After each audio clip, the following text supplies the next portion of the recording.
Hello and welcome to Camp Xbox. Star Wars has found its way into video games, and it's been a time-honored tradition in gaming since the medium's invention, and it has produced some excellent results. I remember that in 2008, a huge release was coming out, and I wanted to revisit it and see how it holds up all these years later.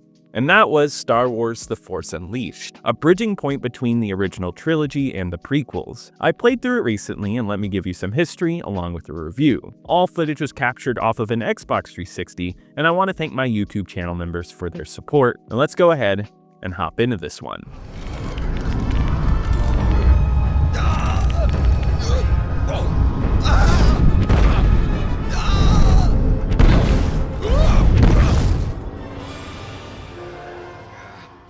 The year is 2005, and Star Wars Episode 3 was just released, marking the end of the prequel trilogy. It was the finale of Anakin's transformation into Darth Vader, yet there is still a considerable gap between the third and fourth movies in the Star Wars timeline. It was a goldmine waiting to be tapped, and LucasArts wanted to develop a new game to capture this piece of history. The plot was the focus at first, as the team wanted a strong central story. They took a good chunk of plot ideas and spoke to George Lucas, who seemed to like a mix of everything, yet he really loved the idea of the game taking place between the trilogies, and even told the team what happened in between the trilogies. LucasArts would build this plot, and by this game's announcement, they would even call it the new Star Wars film. In 2006, outlets like IGN would get sneak previews of the technology and some gameplay behind this new Star Wars game. But it wasn't until 2007 that it would get officially announced as The Force Unleashed. Information would get trickled out for the rest of 2007, with many people commenting on the fact that you were playing as a bad guy under Darth Vader, and on top of that, they really sold how creative the Force powers would be. Developers in interviews would hype up being able to use the Force powers on the fly, and the fact that it would interact in real time with the environments. The game would allow for enemies to grab railings and objects, and would lead to a game full of carnage.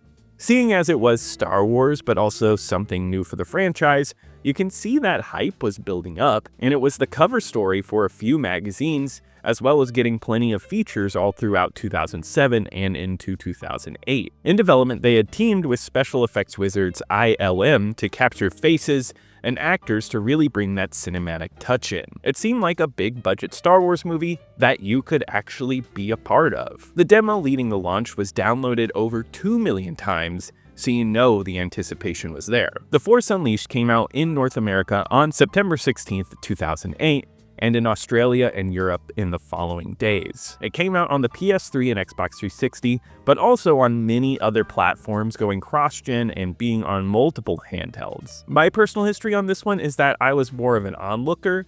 I remember being mildly interested in it as I was a Star Wars fan, but I never got it. My friends hyped it up and they loved it, yet it always missed my radar. I did get it free with gold at some point, and I played a little bit of it, but I stopped playing for one reason or another. Yet, I played through it recently, and let me give you my feelings on it, starting with the plot. Destroy him and bring me his lightsaber. I shall leave at once, Master. The Emperor cannot discover you. Leave no witnesses. Kill everyone aboard, Imperials and Kota's men alike. As you wish, my master. This game opens with a huge moment for the time, having you play as Darth Vader. You are on Kashyyyk and you discover a young Jedi. Vader is feeling like he could use this baby as a tool for the dark side. See, this movie serves as a merging point between the third and fourth movie, which tries to explain how things got to the point that they did by A New Hope. You start to play this new Jedi named Starkiller, and you go through a plot filled with double crosses upon double crosses. What is neat in this game is that it sets you up to be a bad guy.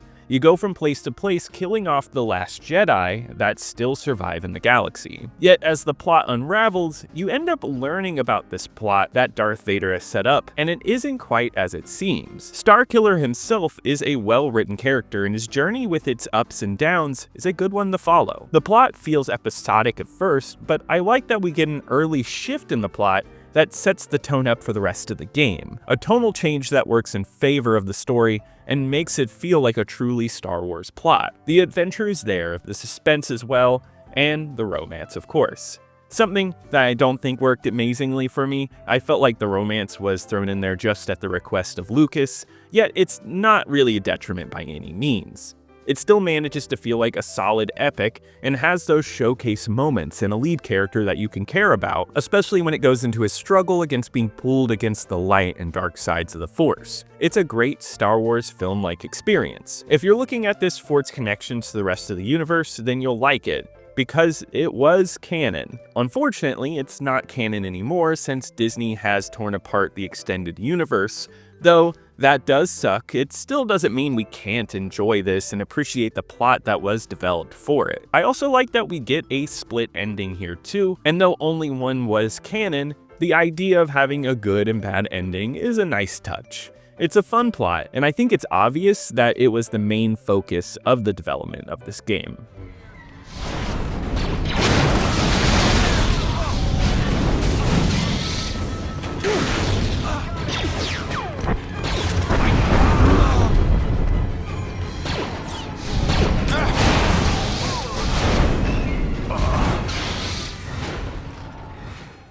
The Force Unleashed is a third-person action game. You control Starkiller, who has a mix of Force powers along with the use of a lightsaber. You move from level to level in a linear fashion. There isn't much going on in terms of explorable areas. This is a classic level-based game with some collectibles and hidden caches around every corner.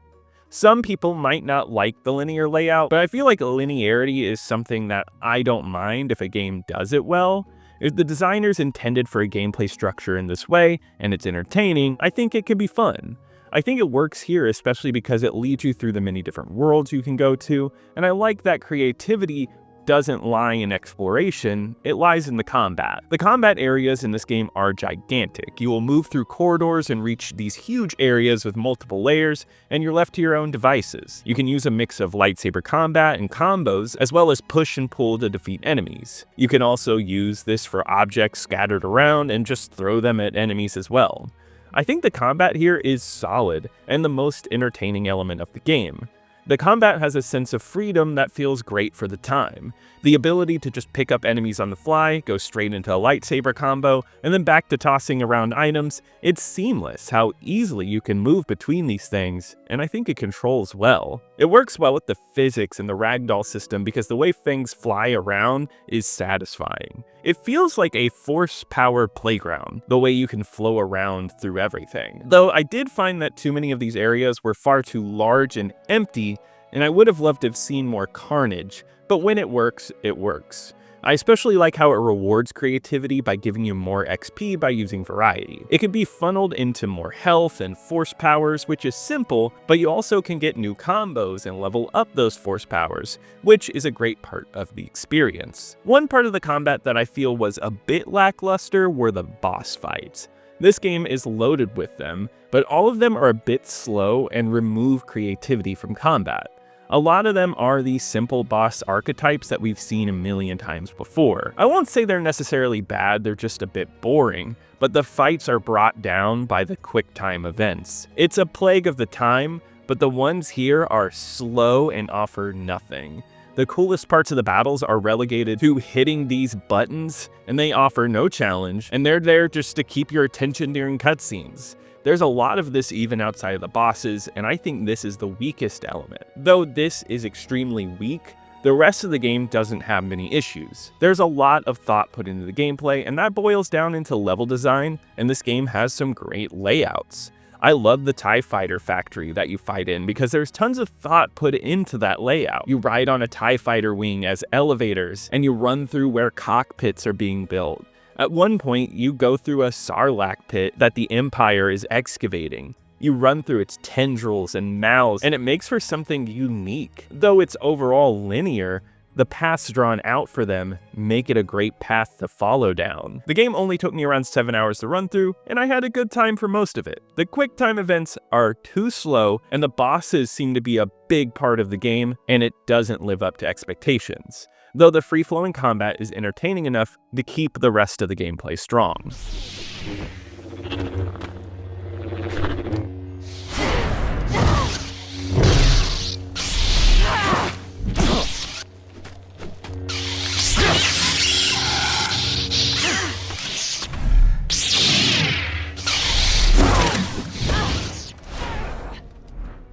Visually, The Force Awakens is a pretty good looking game for the time, at least in-game because I'm not a huge fan of the cutscenes.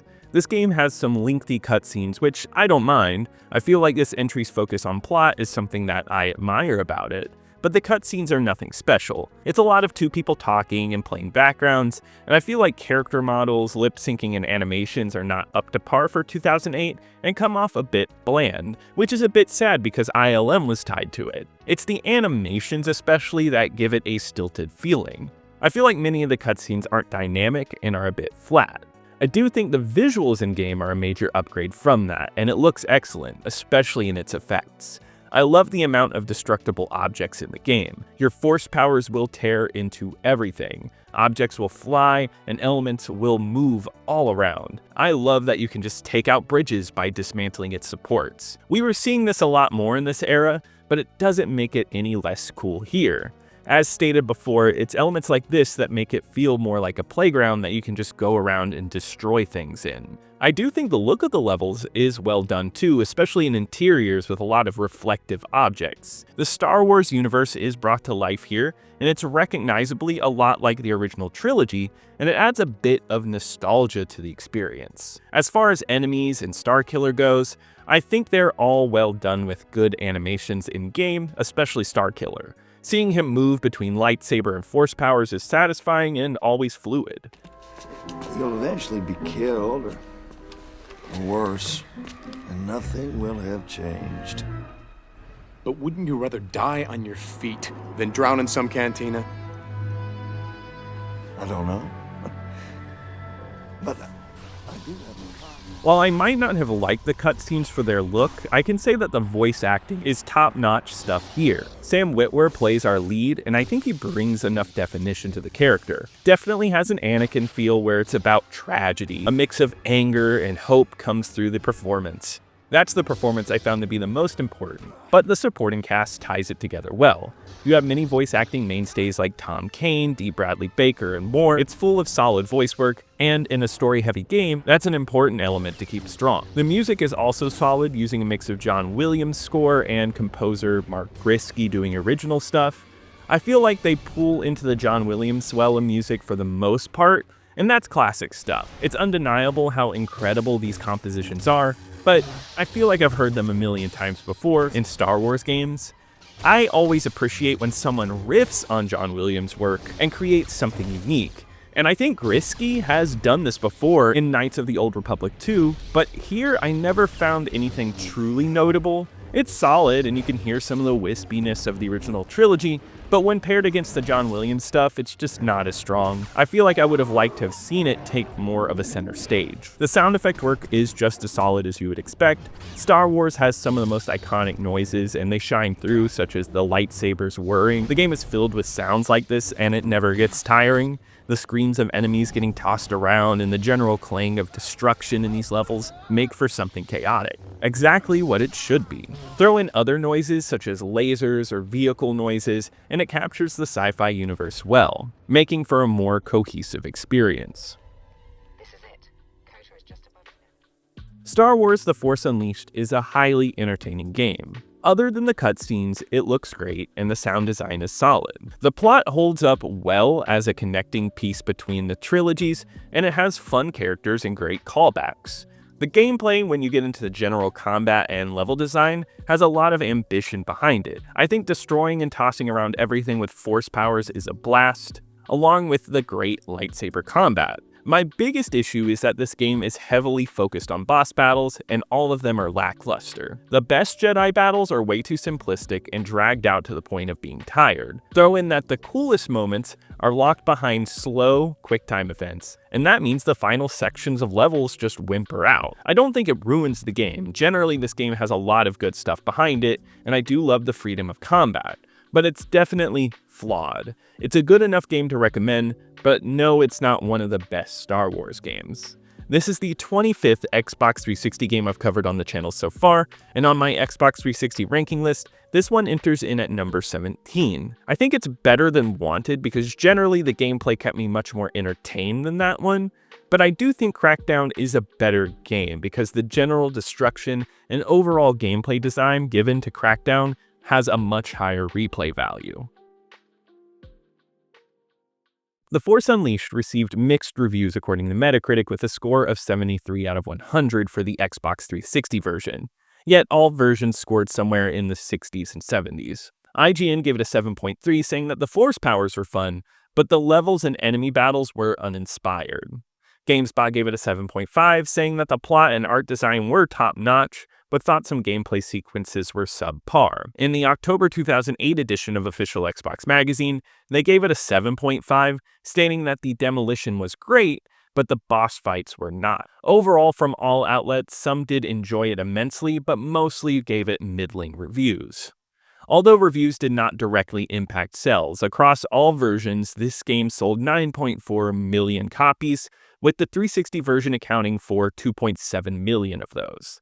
It would also win awards, though those are primarily focused on its plot and writing. Additionally, it was LucasArts' fastest-selling game, and I recall people enjoying this. I think it had a perfect blend of connecting to the movie plots and offering more freedom in terms of combat, and a stronger story that made people interested in getting it. These sales numbers would lead to DLC, which I didn't get to play because I think it would be fun to cover the DLC in its own video, and if you'd love to see that, let me know in the comments. Also, a sequel would go into development right after this one. I feel like time has been kind to this game, and I know people are nostalgic for this entry. You'll see people really connecting to the plot, and many people hate that this is part of the removed canon, which I can totally agree with. If you go to Backlog, this game holds a 3.4 average with 22,000 people saying they played it, which I find to be higher than you'd expect from a game that got average reviews. Some in the reviews do find it to be a mixed experience, but you'll find those who really love this game and will defend it, which I love to see. I do think I have my issues with it, but I still think it's a good time. But that wraps it up for today. If you enjoyed this video, please leave a like, it helps me out in the algorithm. Comment below with any memories with this game, I'd love to hear from you. Also, let me know what I should cover next. Subscribe to keep up with retro Xbox content, and also check out my second channel, Camp Extras, if you're interested in more retro content. And I want to give a huge shout out to my YouTube channel members. Thank you so much for your support. You really help out the channel. And I'll see you here next time at Camp Xbox.